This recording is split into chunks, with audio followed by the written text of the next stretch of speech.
News room ರೌಂಡಪ್ಗೆ ಸ್ವಾಗತ. ನಾನು Sharanya Kolchar. Car ಡಿಕ್ಕಿ ಹೊಡೆದು ಬೈಕ್ ಸವಾರರಾದ ತಂದೆ ಮಗ ಗಾಯಗೊಂಡು ಆಸ್ಪತ್ರೆಗೆ ದಾಖಲಾದ ಘಟನೆ ಪಿಲಿಮೊಗ್ರು ಗ್ರಾಮದ ಓಮಸಂಕದ ಬಳಿ ಸಂಭವಿಸಿದೆ. ಗಾಯಾಳು ಬೈಕ್ ಸವಾರರನ್ನು ಸ್ಥಳೀಯ ನಿವಾಸಿ ಕೇಶವ ಸಾಪಲ್ಯ 48 ವರ್ಷ ಹಾಗೂ ಅವರ ಪುತ್ರ ಯಶ್ಮಿತ್ ಎಂದು ಗುರುತಿಸಲಾಗಿದೆ. ಕೇಶವ ಅವರು ಪುತ್ರನನ್ನು ಕುಳ್ಳಿರಿಸಿಕೊಂಡು ಬೈಕ್ನಲ್ಲಿ ತೆರಳುತ್ತಿದ್ದ ವೇಳೆ ಓಮಸಂಕದ ಬಳಿ ಜಯಪ್ರಕಾಶ್ ಎಂಬುವರು ಚಲಾಯಿಸುತ್ತಿದ್ದ ಕಾರು ಡಿಕ್ಕಿ ಹೊಡೆದು ಈ ಅಪಘಾತ ಸಂಭವಿಸಿದೆ. ಅಪಘಾತದ ತೀವ್ರತೆಗೆ ತಂದೆ ಮಗ ಬೈಕ್ ಸಮೇತ ರಸ್ತೆಗೆಸೆಯಲ್ಪಟ್ಟು ಗಂಭೀರ ಗಾಯಗೊಂಡಿದ್ದು, ಗಾಯಾಳುಗಳನ್ನು ಬಂಟ್ವಾಳ ಸರ್ಕಾರಿ ಆಸ್ಪತ್ರೆಗೆ ಸಾಗಿಸಿ ಪ್ರಥಮ ಚಿಕಿತ್ಸೆ ನೀಡಿದ ಬಳಿಕ ಹೆಚ್ಚಿನ ಚಿಕಿತ್ಸೆಗಾಗಿ ಮಂಗಳೂರಿನ ಎಜೆ ಆಸ್ಪತ್ರೆಗೆ ಸಾಗಿಸಲಾಗಿದೆ.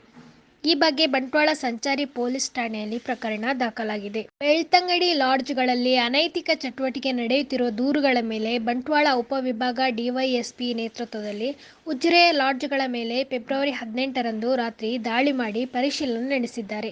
ಉಜಿರೆಯ 4 ಲಾಡ್ಜ್ಗಳಲ್ಲಿ ಅನೈತಿಕ ಚಟುವಟಿಕೆ ನಡೆಯುತ್ತಿದೆ ಎಂದು ಪೊಲೀಸ್ ಇಲಾಖೆಗೆ ದೂರು ಬಂದ ಹಿನ್ನೆಲೆಯಲ್ಲಿ ಬಂಟ್ವಾಳ ಉಪವಿಭಾಗ ಡಿವೈಎಸ್ಪಿ ವಿಜಯಪ್ರಸಾದ್ ನೇತೃತ್ವದಲ್ಲಿ 7 ಪೊಲೀಸ್ ವಾಹನಗಳಲ್ಲಿ ಏಕಕಾಲದಲ್ಲಿ ಫೆಬ್ರವರಿ 18ರಂದು ರಾತ್ರಿ ದಾಳಿ ನಡೆಸಿ ಪರಿಶೀಲನೆ ನಡೆಸಿದ್ದು, ಯಾವುದೇ ಅನೈತಿಕ ಚಟುವಟಿಕೆಗಳು ಕಂಡುಬಂದಿಲ್ಲ ಎಂದು ಪೊಲೀಸರು ತಿಳಿಸಿದ್ದಾರೆ. ಲಾಡ್ಜ್ಗಳ ಸಿಸಿ ಕ್ಯಾಮೆರಾ ದಾಖಲೆ ಮತ್ತು ಲೆಕ್ಚರ್ ಪುಸ್ತಕ ಪರಿಶೀಲನೆ ನಡೆಸಿ ಎಚ್ಚರಿಕೆ ನೀಡಿದ್ದಾರೆ.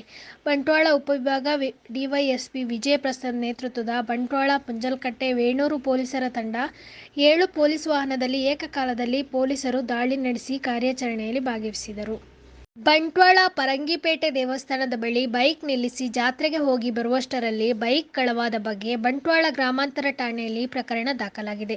ಪರಂಗಿಪೇಟೆ ಸಮೀಪದ ತೆಕ್ಕಿಹಿತ್ಲು ನಿವಾಸಿ ಚಂದ್ರಶೇಖರ 52 ವರ್ಷ ಅವರು ಫೆಬ್ರವರಿ 15ರಂದು ಸಂಜೆ ತನ್ನ ಬೈಕನ್ನು ಪುದು ಗ್ರಾಮದ ಪರಂಗಿಪೇಟೆಯ ವರದೇಶ್ವರ ದೇವಸ್ಥಾನದ ಬಳಿ ರಸ್ತೆ ಬದಿ ನಿಲ್ಲಿಸಿ ದೇವಸ್ಥಾನದ ಜಾತ್ರೆಗೆ ತೆರಳಿದರು. ಜಾತ್ರೆ ಮುಗಿಸಿ ರಾತ್ರಿ ವೇಳೆ ವಾಪಸ್ ಬಂದಾಗ ಬೈಕ್ ಕಾಣೆಯಾಗಿರುತ್ತದೆ. ಕಳವಾದ ಬೈಕಿನ ಮೌಲ್ಯ ಸುಮಾರು 15,000 ರೂಪಾಯಿ ಎಂದು ಅಂದಾಜಿಸಲಾಗಿದೆ. ಈ ಬಗ್ಗೆ ಬಂಟ್ವಾಳ ಗ್ರಾಮಾಂತರ ಪೊಲೀಸ್ ಠಾಣೆಯಲ್ಲಿ ಪ್ರಕರಣ ದಾಖಲಾಗಿದ್ದು, ಪೊಲೀಸರು ತನಿಖೆ ಕೈಗೊಂಡಿದ್ದಾರೆ. ನಮ್ಮ ಚಾನೆಲ್ನ ಇನ್ನಷ್ಟು ಸುದ್ದಿಗಳನ್ನು ವೀಕ್ಷಿಸಲು ಸಬ್ಸ್ಕ್ರೈಬ್ ಬಟನ್ ಒತ್ತಿರಿ.